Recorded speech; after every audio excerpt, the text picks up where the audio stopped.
Today I'm going to show you how to figure out the 1-4-5 blues and rock pattern in any key. But first, let's tune up. This is standard tuning. E, A, D, G, B, E.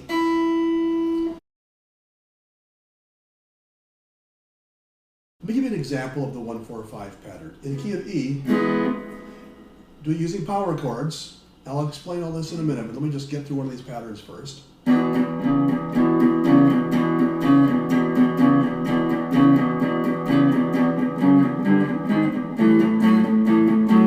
That's the fourth. Back to the one. Now we're going to go to the fifth. Down to the fourth. Back to the one. There's a million variations to it, but that's the basic pattern. Now, how do you do it in every key? It's going to be pretty simple. The main thing you need to know is the notes on this string, the lowest string. So the notes are E, F, F sharp, G, G sharp, A sharp, B, C, C sharp, D, D sharp, back to E. Then they just repeat. F, F sharp, G, and on up to the amount of frets. So once you know all those, in the key of E, the scale is actually E, F sharp, G sharp, A, B, C sharp, D sharp, E. So we've got 4 sharps in that. But none of that really matters for this. Now, it's great to know. You should know theory. It's a good thing long-term wise. But if you want to get up and running right now and you've got friends who want to play, if you can do power chords, you can do this pattern in any position, and I'll show you how to move it right now. So the simplest way to do it is to walk it up in between. Because once you know that the relationship between the first note and the fourth is 5 frets, then you know the next one is going to be 7. So it's always 5 and 7 notes from whatever note you start on. So if we started on G, 1, 2, 3, 4, 5. So G to here, that's C, right? E, F, G, A, B, C. So in G, it must the chords must be G, C, and D. Let's try it.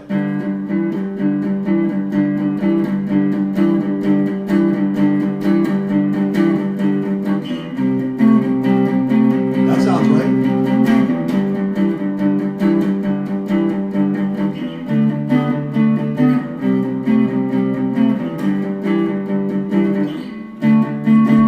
How do you do that on the fly if someone wants to change keys and you're not comfortable making that switch? Well, you walk it up. Let's go back to E. It's easiest to start there. And practice it this way. So if you're doing the power chord and you're hitting the second note,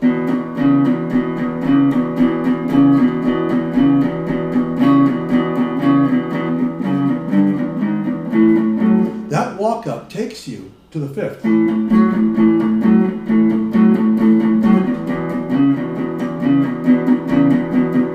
you were paying attention when you went to the fifth, then you know 2 frets higher. I mean, when you went to the fourth, you know 2 frets higher is your fifth. So wherever you start, it's going to be the same thing.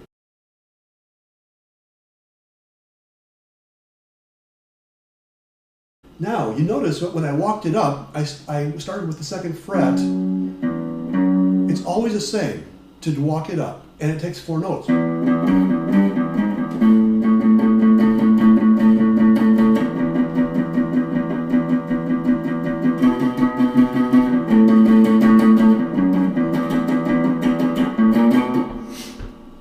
Other than that errant note in there, but hey, life is full of mistakes, right?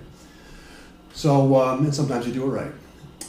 So the thing is, wherever you start, if someone said we want to do this in G sharp, well, G sharp. Without knowing in advance where you're going, you'd have to walk it up. right? So if you knew, you go 1, 2, 3, 4, 5.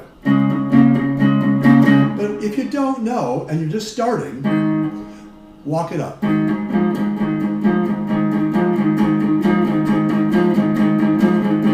Means going 2 frets. And from that 2, you go 4 frets, and now you're in that spot for the 4th.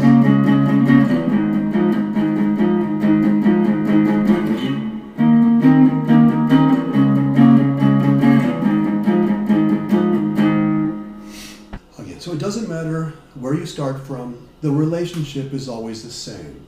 If you start at an A, it's going to be 1, 2, 3, 4, 5, and 7. So.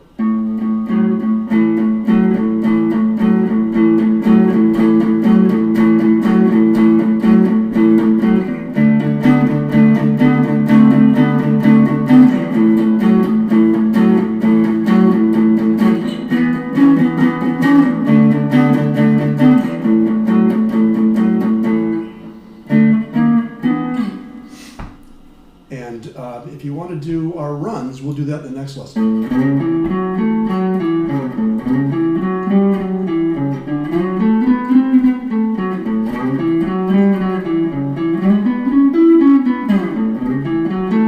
Doesn't matter where you start. Those things are exactly the same too.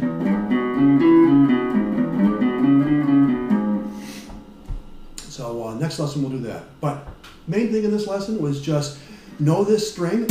E, F, G, A, B, C, D, E, and then it repeats as you go past 12. And then know the relation of the distance. And it was from the first note, it was 5 frets, and then 7 frets. So 1, 4, 5. E, A, B. But that's it. That's all there is to 1, 4, 5.